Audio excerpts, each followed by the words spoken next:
Hello friends. तो आज मैं आप लोगों के समक्ष आया हूँ अपने प्लेसमेंट एक्सपीरियंस को लेकर के। तो मैं आज इस वीडियो के थ्रू, मैं जब फ्रेशर था तो एज अ फ्रेशर जो कॉलेज प्लेसमेंट मेरा हुआ था वो एक्सेंचर में हुआ था। तो वहाँ पे मेरा जो एक्सपीरियंस रहा था प्लेसमेंट का, और किस तरह का रोल्स ऑफर हुआ था और क्या पूरा प्रोसेस रहा था, उसको मैं थोड़ा डिटेल में आप लोगों के साथ शेयर करने वाला हूँ। तो खासकर जो फाइनल ईयर स्टूडेंट्स होंगे जो अभी कॉलेज प्लेसमेंट्स के लिए प्रिपेयर कर रहे हैं या जो अपीयर होंगे कॉलेज प्लेसमेंट्स में, उनको ये वीडियो हेल्प कर सकता है। तो मैं 2020 ईयर में ग्रेजुएट हुआ था, अराउंड 4 इयर्स 5 इयर्स बैक। और मैं कंप्यूटर साइंस इंजीनियरिंग से ग्रेजुएट हुआ था। और मेरा कॉलेज था BNMIT बेंगलोर, जो कि VTU के अंडर आता है। ये कर्नाटका गवर्नमेंट का कॉलेज है, यूनिवर्सिटी है, जिसके अंदर ये प्राइवेट कॉलेज आता है।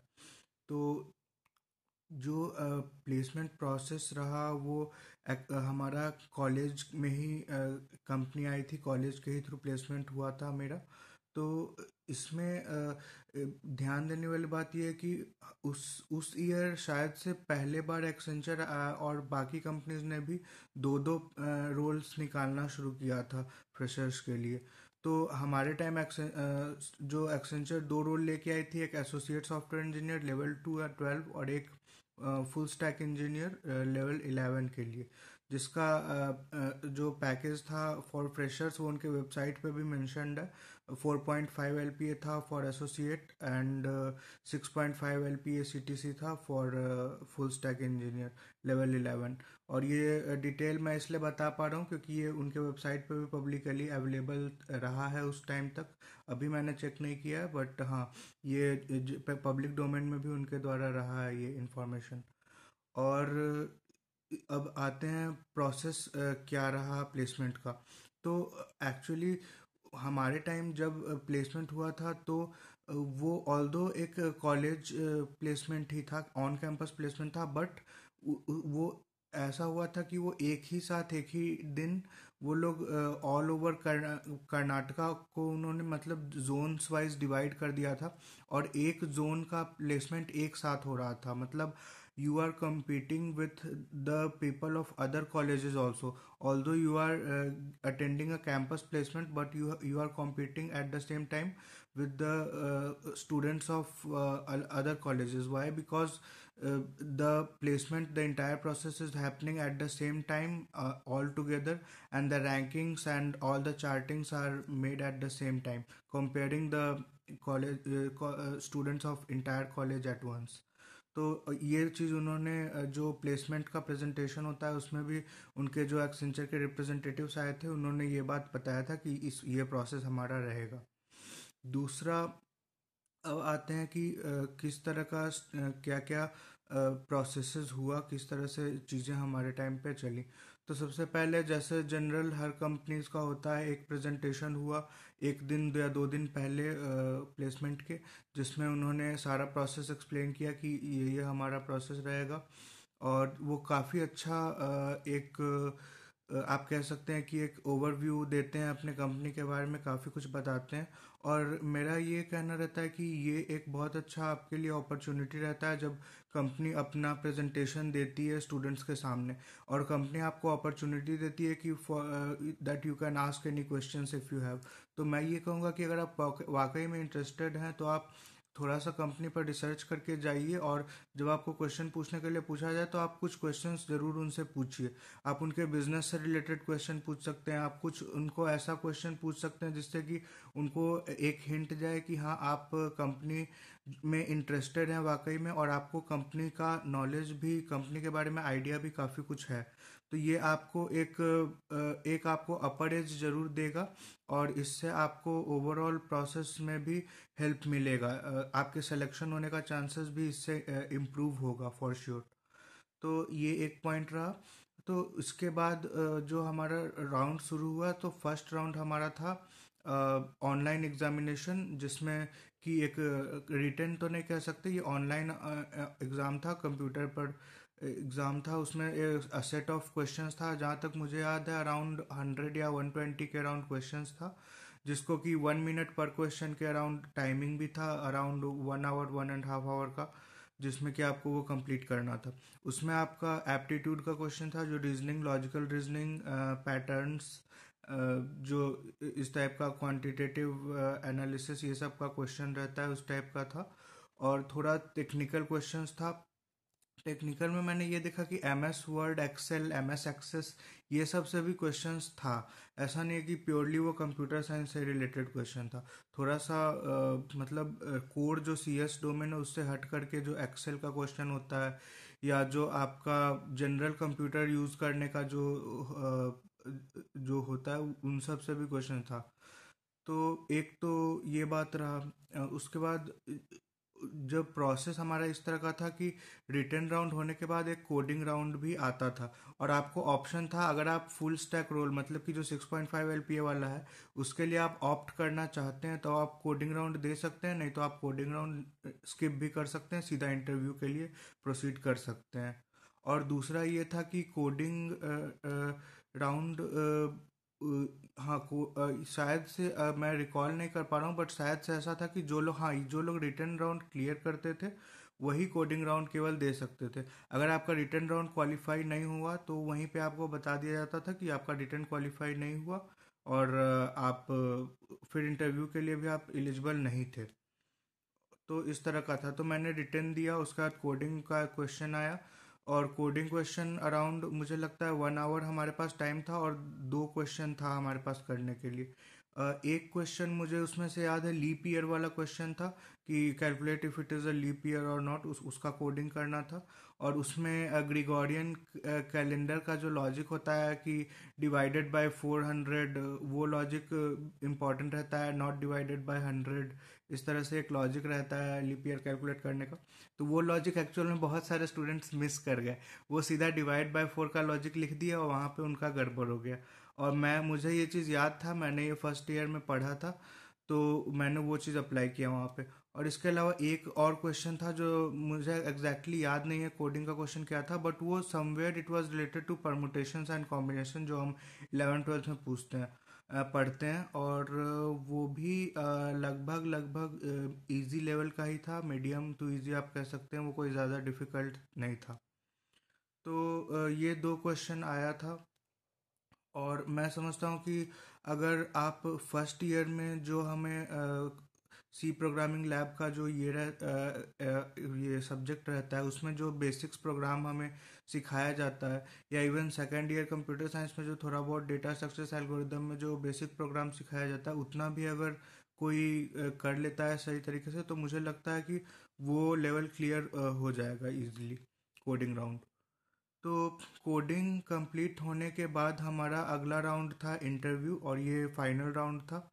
और मुझे अभी भी याद है वो राउंड मेरा अराउंड 8 PM 8:30 PM रात के टाइम पे हुआ था। तो मतलब मैं सुबह लगभग 8 AM से 9 PM रात तक मैं कॉलेज में ही था।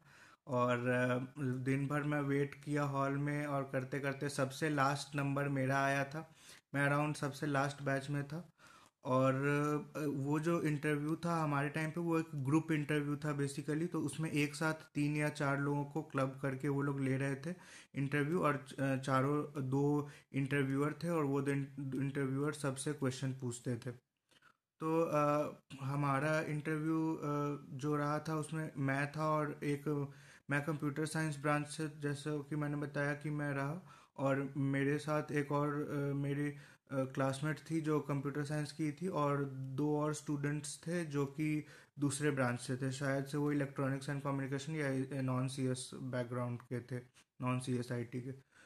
तो क्वेश्चंस इंटरव्यूअर्स जो थे, वो ऑब्वियसली एक्सेंचर के एम्प्लॉय थे, उन्होंने खुद को इंट्रोड्यूस किया, और उसके बाद वो क्वेश्चंस उन्होंने पूछना शुरू किया।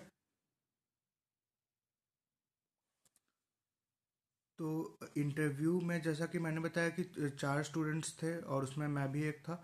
तो उसमें जो क्वेश्चंस पूछा जा रहा था वो जनरली वो एक क्वेश्चन रेज करते थे, और उसी क्वेश्चन पे जो फर्स्ट स्टूडेंट से जो आंसर आया उस आंसर को वो लोग दूसरे स्टूडेंट से भी डिस्कस करते थे और पूछते थे कि तुम्हारा क्या ओपिनियन है, तुम्हें क्या लग रहा है, ये सही है या गलत है, क्या है, ऐसे बताने का। तो मुझे याद है, दो क्वेश्चन मुझे याद है जहाँ तक मैं रिकॉल कर पा रहा हूँ, वो उन्होंने जो पूछा था। एक क्वेश्चन ये था कि आपने सबसे ये क्वेश्चन उन्होंने सिर्फ मुझसे पूछा था, स्पेसिफिकली मुझे पॉइंट आउट करके। और वो शायद इसलिए मुझे लगता है क्योंकि उन्हें मेरा कोडिंग स्कोर पहले से पता था कि मैंने कोडिंग राउंड में अच्छा परफॉर्म किया है।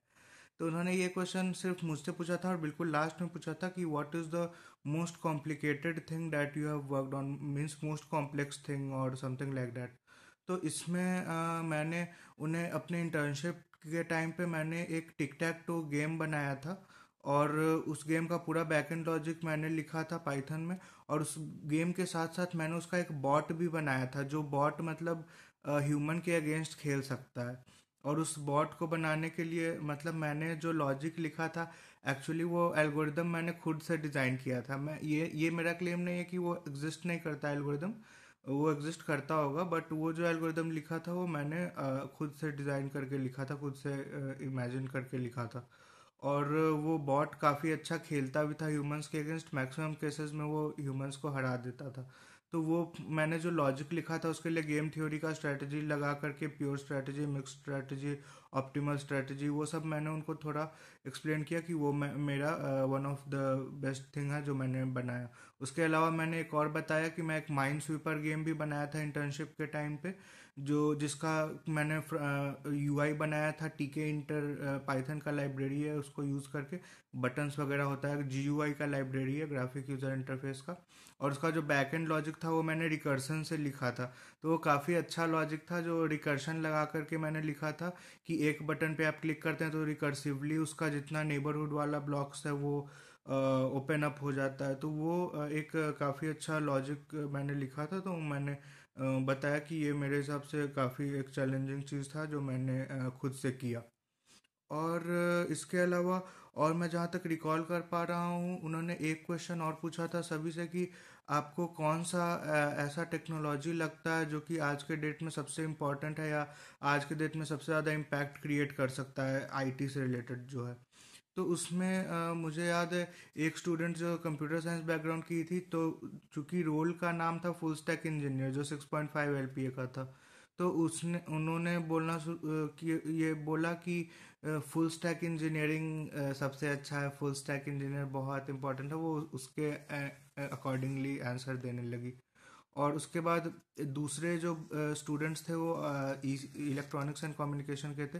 तो उनका मुझे याद है कि एक पाइथन का ट्रेनिंग हुआ था जो उन्होंने अटेंड किया था। तो मैक्सिमम लोग पाइथन या इमेज प्रोसेसिंग जिसका ट्रेनिंग उन लोगों ने किया था वो बोलने लगे कि इमेज प्रोसेसिंग है, एक स्टूडेंट ने बोला कि पाइथन है इम्पॉर्टेंट है।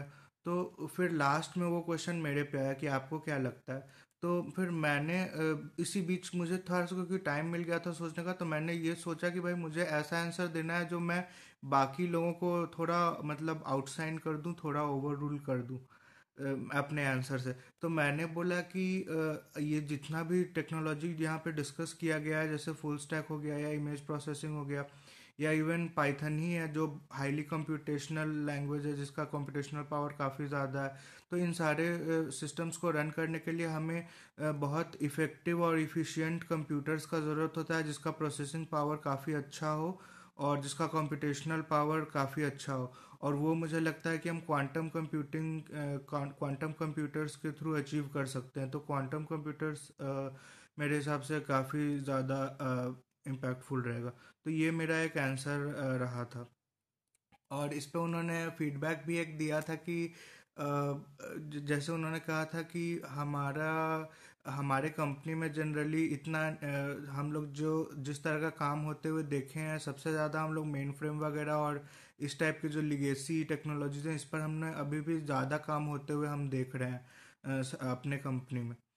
तो ये एक मुझे फीडबैक जैसा लगा उनके ये रिस्पॉन्स से।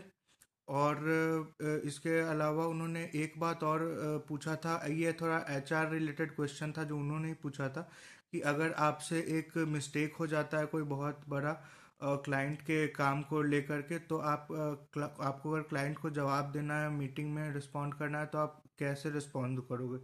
तो इसका आंसर सब लोगों ने अपने अपने अकॉर्डिंग बोला।